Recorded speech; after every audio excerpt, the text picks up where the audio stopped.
The older we get, the more precious independence becomes.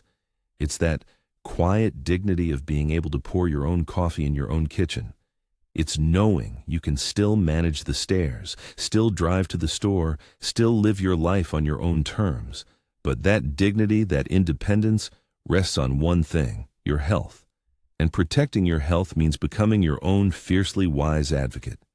Let's talk about a feeling you know well, that small, nagging pain that starts quietly. Maybe it's in your knee or a sudden dizziness that catches you when you stand up too fast. For weeks, you ignore it. You tell yourself, it's just arthritis, it's just old age. But then you trip on the rug in the hallway, or you wake up at 3 a.m. and the pain is so sharp it stops your breath. Suddenly, the stakes are high. It's no longer just pain. It's the fear of a serious fall, the fear of losing your mobility, the fear of ending up dependent. That fear, my friend, is the true enemy. So you make the appointment. You wait nervously.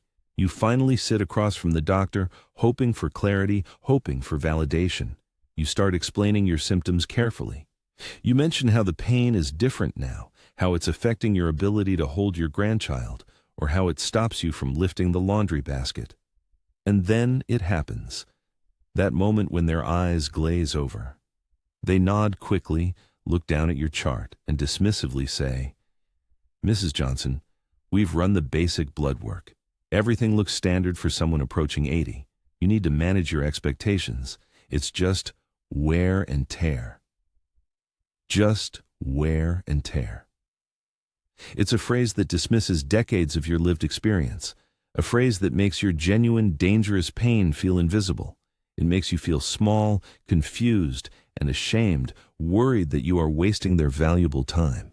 This feeling of being unheard, of having your risk minimized, is one of the fastest routes to losing your independence. Because if a doctor minimizes the problem, you might stop taking it seriously yourself. But you are the CEO of your own body. You are the only one who knows the difference between a minor ache and a threatening change. The medical world sometimes operates on speed. They have 15 minutes. They see hundreds of cases that are simple age-related issues. But they can become blind to the urgent cases buried beneath the common ones. This is not about being confrontational. It's about being absolutely clear. It's about showing them you are a partner in your care, not just a passive patient. When you feel that dismissal coming, when you hear that dreaded phrase, "It's just old age," you must stop them gently. You must interrupt the rush. You need to use one powerful question that instantly transforms the conversation. It shifts the focus from your age to your actual functional independence. Ready? Here it is. Write it down if you need to, and rehearse it, until you feel calm and ready to deliver it with absolute confidence. When the doctor tries to wrap up without a clear diagnosis or safety plan, you look them right in the eye, calmly, and you ask this one question. "Doctor, based on what you see, what is the single biggest threat this condition poses to my independence in the next 6 months?" Let that sink in. Threat to my independence. Why does this question work magic? Because it is specific, goal-oriented, and it uses their language of risk assessment. It forces them to stop talking generically about old age and address the functional, dangerous consequence of the pain. Will this discomfort cause a fall? Will it keep me from driving? Will I be unable to live alone? If they simply repeat, "It's just wear and tear," you follow up immediately. So you are confirming that this current level of pain will not increase my risk of falling or needing mobility assistance within the next half year. They have to answer yes or no. This forces them to document a clear risk assessment, which is essential for your safety and for any future treatments. They must treat your concerns seriously when the word independence is on the line. This wisdom, this ability to advocate firmly for your independence, doesn't stop at the doctor's office door. It extends into every corner of your life after 60. It's about protecting your home, protecting your peace, and crucially, protecting your hard-earned money. Worry about running out of money or becoming a burden on your children can be just as debilitating as physical pain. It creates an endless anxiety loop that affects your sleep, your mood, and your relationships. We often carry guilt about how we spend or save. We worry about leaving too little, or perhaps we worry about having too much, which can create financial friction in the family. We become vulnerable to emotional spending or scams because we feel lonely or unprepared. In the next segment, we're going to apply this same principle of clear, protective questioning to your finances.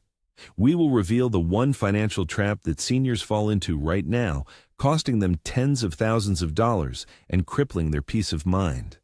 It's an issue far more common than you think. It's about safeguarding your resources so that your independence remains solid, inside and outside the clinic. Don't go anywhere. That crucial financial warning is coming up right now. We left off talking about the quiet ache of being ignored, that heavy feeling when you know something is wrong, but the doctor just shrugs it off as part of getting older. That silence, that dismissal, is the greatest threat to your independence right now. To reclaim your voice and your dignity, the preparation must begin long before you step foot in the clinic. The battle is often won at your own kitchen table, the night before the appointment. This is not about being difficult or argumentative. This is about being factual, precise, and impossible to overlook. The first essential tool for health protection is what I call your independence notebook. It is small enough to fit in your purse or coat pocket, and it goes everywhere with you. This is where you log your reality. When you are preparing for a medical visit, don't just write down, "My back hurts." A busy doctor hears that 50 times a day, and they are trained to mentally file it under routine aches.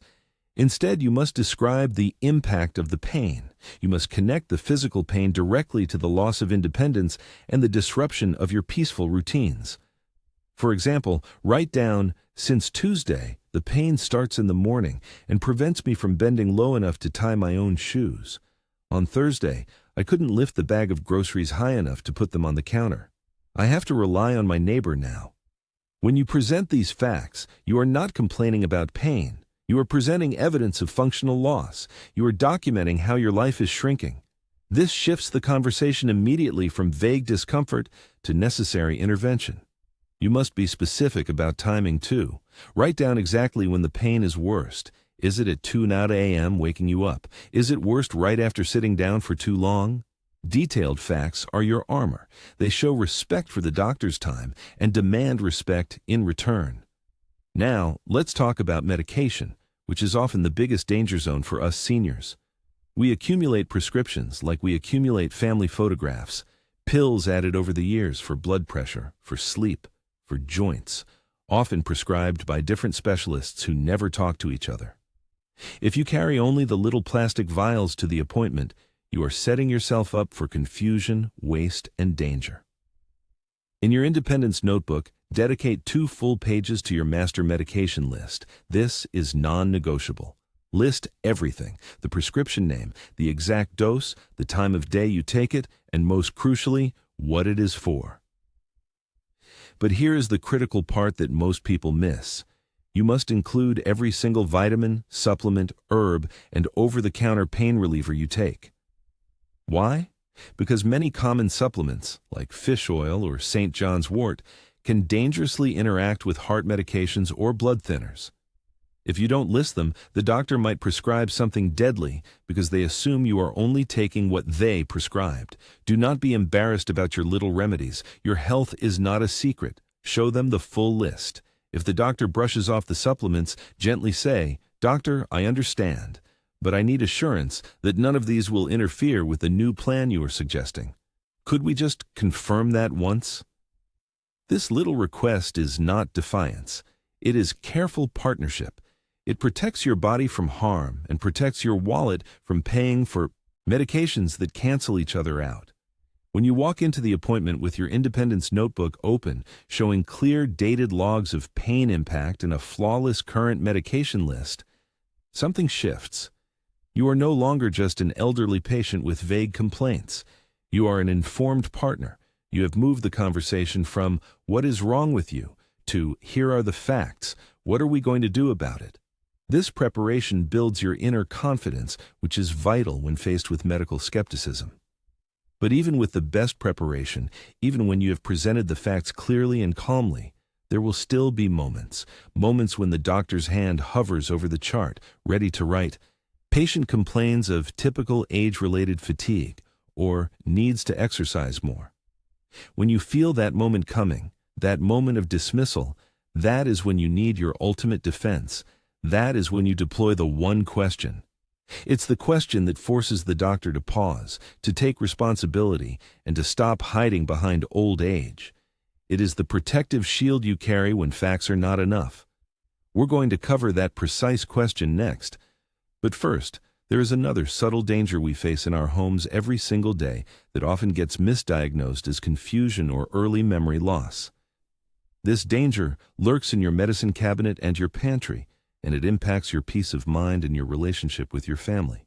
We need to secure your physical home before we tackle the question that secures your health. The preparation is done. You have your notes. You have your symptom diary. You know that you are not going in to beg. You are going in to partner with them on your quality of life. Now, we enter the most critical moment, the actual conversation.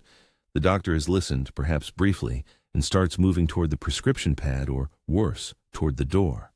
This is the split second when you must deploy the wisdom we talked about. They might say, "It's just arthritis," or "That's normal wear and tear for your age, Mary." Do not argue the diagnosis. Shift the focus immediately from the pain itself to the function. The pain is stealing from you. When the doctor begins to dismiss you, look them straight in the eye and use your prepared statement. This is the moment you ask the vital question that cuts through the dismissals. "Doctor, I understand that aging brings changes, but I need you to address this specific question regarding my independence. If this condition goes untreated or is simply managed with minimal care, what is the timeline until I can no longer safely manage my home or care for myself without outside help?" Focus on the words. Safely manage my home. Care for myself. Independence. You are not complaining about pain. You are detailing the threat to your entire way of life. By framing it this way, you are forcing the doctor to move past treating a symptom and consider the outcome of their decision on your practical future. You are demanding they acknowledge the dignity of your independence. If they say, "It might lead to falls," you must follow up immediately. "Thank you, doctor. Since falling means losing my independence, what exactly are we doing today to lower the specific risk of that fall?" Do not accept vague answers like, "Take it easy." Demand specific action, whether it is a physical therapy referral, a specialized scan, or a medication adjustment. You must leave the room knowing what the next concrete step is and that the risk to your future independence has been taken seriously. Protecting your health is not just about extending your life. It is fundamentally about protecting your home and your financial security. These three things are tied together tighter than most people realize. A doctor who dismisses a recurring knee pain might be setting you up for a fall in the kitchen 6 months from now. That fall leads to a hospital stay. A hospital stay means potential bills, physical decline, and the very real possibility that you cannot return to your home without costly modifications or, worst of all, dependence on family or assisted care. Your proactive self-advocacy in that 15-minute appointment is the cheapest, most effective form of long-term care insurance you can buy. Let's talk briefly about the money side of health, a piece of wisdom often overlooked in the rush to get well. When a new medicine is prescribed, your dignity and independence are still on the line. Too many seniors leave the doctor's office with a script for a very expensive drug, feeling relieved, only to look at the price tag at the pharmacy and realize it's unsustainable. You take that prescription home, you hide it in the medicine cabinet, you start rationing the old pills, or you simply don't take the new ones at all. This is where health independence fails, not because the doctor didn't care, but because you felt too much shame to mention your budget. Never be ashamed to discuss cost. It is a critical part of your health protection plan. When the doctor hands you a new script, you must ask 2 questions immediately. First, are there any generic equivalents that would work just as well? Second, if I take this long term, what is the average monthly cost, and can we review that against my budget right now? A good doctor, one who respects your whole life, will see this question not as petty complaining, but as responsible financial planning. A stable mind and a stable budget lead to better adherence to treatment, which leads to better health outcomes.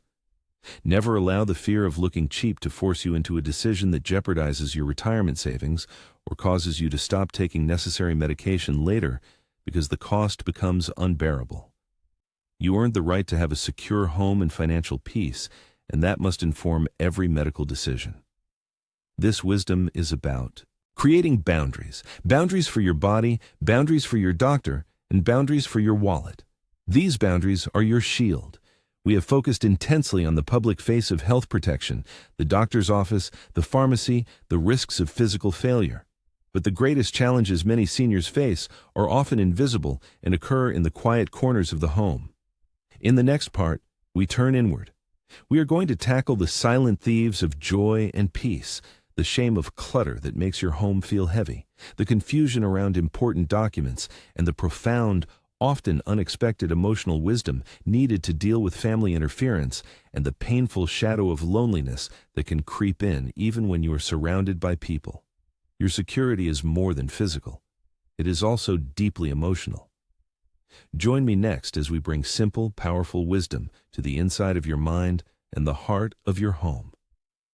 The power of a single precise question in the exam room changes everything. But the deepest wisdom isn't just about getting a diagnosis.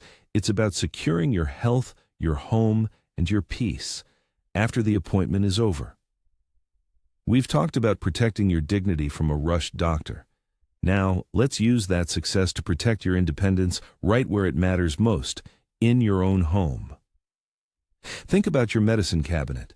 If the doctor gives you a new prescription or even changes an old one, you have to stay vigilant. Why? Because the side effects of many common medications mimic the very symptoms doctors try to dismiss as just old age. Fatigue, dizziness, low mood, poor sleep. All of these can come from a simple pill, yet we often accept them as our inevitable fate. The wise thing to do is keep a meticulous journal for the first 2 weeks after any change. Write down not just if you took the pill, but how you felt 2 hours later. If you feel dizzy when standing up, call the pharmacist first, then the doctor. Do not accept a slow decline in quality of life simply because you didn't connect the dots between the bottle and the bathroom floor. Dizziness is the enemy of independence. It leads to falls. And nothing threatens independence more swiftly than a fall in the home. If you are dealing with chronic pain, the kind of pain that finally convinced you to ask that crucial question in the first place, you are already at a higher risk of losing your balance. Your body shifts weight, your reflexes slow down, and you hesitate on the stairs. The real wisdom here is accepting simple supports immediately before you need them desperately. Are the rugs truly secure, or are they waiting to trip you in the middle of the night? Is there a sturdy grab bar installed in the shower, even if you feel perfectly steady today? Don't let pride prevent prevention. This is not about admitting weakness, it's about demanding safety. It is the wisest form of self-love. Now, let's talk about protecting your wallet. Because protecting your health often means navigating a complex financial battlefield. When the doctor prescribes medication or orders tests, it's easy to feel rushed. You accept the recommendation, rush to the pharmacy, and suddenly your budget is thrown into chaos. Financial security is just as crucial to your peace of mind as physical health. Running out of money creates stress that makes chronic illness worse. So here is where financial wisdom meets health protection. Never assume the most expensive option is the best option. At the pharmacy counter, look the attendant in the eye and ask this simple question. Is there a generic equivalent that is approved for my condition? And if not, is there a pharmaceutical discount program I should know about? You have the power to ask about cost, just as you have the power to ask about symptoms. Never let financial shame keep you from asking. That money you save isn't just a few dollars. It's another week of peace, another month of independence. It's what allows you to replace a dangerous old appliance or fix the leaky roof, maintaining the peaceful home you worked so hard for. Finally, let's revisit the core emotional challenge. What if you asked the crucial question, detailed your symptoms carefully, and the doctor still didn't listen? What if they still gave you that condescending pat on the hand? This is where your inner dignity must rise up completely. The ultimate act of self-advocacy is knowing when to say goodbye. You are not trapped. This is your body, your life, and your health plan. If a practitioner makes you feel small, ignored, or afraid to speak up, they are failing their duty to you. The wise elder understands that a second opinion is not an insult to the first doctor. It is an investment in your own future. If you feel dismissed, find a new practice. Find someone who respects the wisdom of your lived experience. You have earned the right to be taken seriously. Remember, true independence isn't about being perfectly well. It's about being in charge of your decisions. It's about demanding dignity in every room, whether it's the clinic, the bank, or your own kitchen. We've covered securing your health and protecting your wallet in the face of medical costs. But there is another type of pressure that threatens our peace of mind constantly, the pressure we feel from our own families, especially when it comes to money and estate planning. In the next part, we need to focus on drawing clear boundaries. We will explore how true wisdom protects your assets and your relationships by addressing the most common requests that seniors find impossible to refuse. Don't let generosity cost you your own security. We'll talk about the wisdom of saying no gently but firmly.